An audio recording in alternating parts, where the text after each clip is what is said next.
After learning she had pericarditis, Elizabeth Kenny was discharged from the Australian Army Nursing Services and returned home. In efforts to continue helping her community, she'd eventually help a young girl with cerebral palsy, using her muscle training regimen to help her make improvements in rehabilitating. This method was heavily criticized by many. However, after about 3.5 years, Kenny's method would prove to be way more successful than anybody would have ever thought. And that's due to the fact that the young girl was finally able to walk again.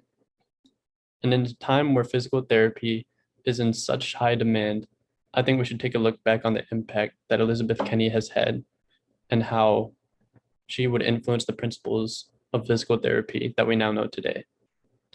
The evidence I plan on using to support her important role is through reliable sources, such as Australia's Science Channel, the Australian Dictionary of Biography, and a report from Naomi Rogers, who is a professor in the history of medicine at Yale University.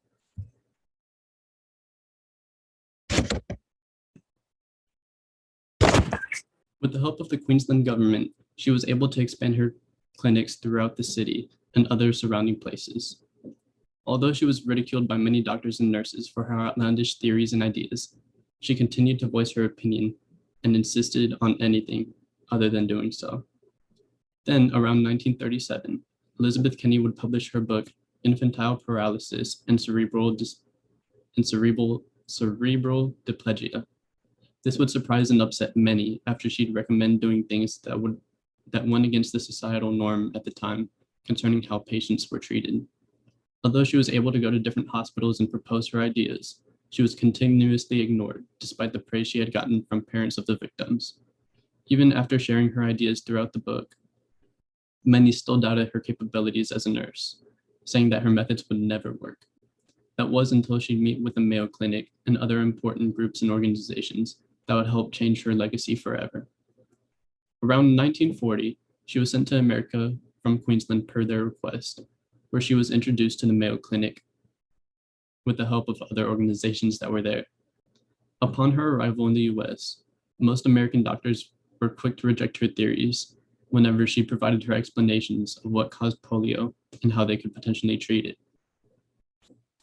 After being rejected time and time again, she'd be asked to help serve in some of the local hospitals in Minnesota from one of the groups that she was working very closely with. It was there, in hospitals like these in the pictures shown, that they would help provide her with beds to work at within the Minneapolis General Hospital. It was here where her methods would finally take off and become accepted with a majority of the doctors, which not only shocked her, but a lot of the other people in the US.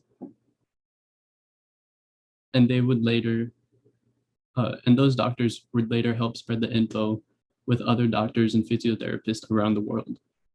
Through this breakthrough and the support of many other groups that she was working with at the time, Elizabeth Kenny's ideas would finally be accepted and would be widely used in places around the US, who would then in turn help promote her ideas with the rest of the world.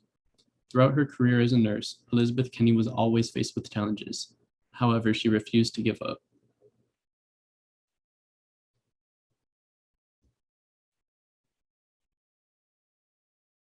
Because of how headstrong she was, she would continue to help people of her community.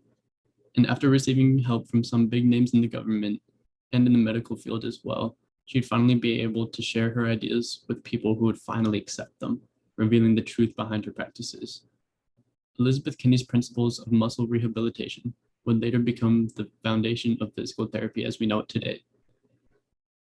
The life of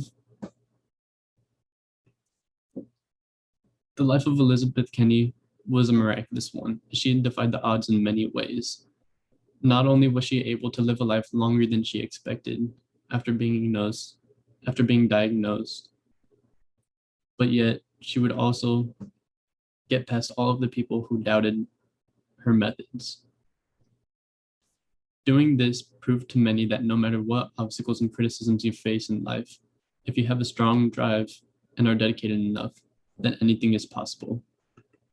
And this was seen through all of her achievements that she had accomplished within her lifetime. Like, for example, uh, after she passed away in 1952 at the age of 72, her foundation, the Sister Elizabeth Kenny Foundation, would be created just 3 years after. And even up until this day, Sister the Sister Kenny Rehabilitation Associates, which is one of the first hospitals that she had helped out in Minneapolis, is still going strong today. And that just goes to prove how much of an impact that she's had and how long her impact has lasted and still continues carrying on today.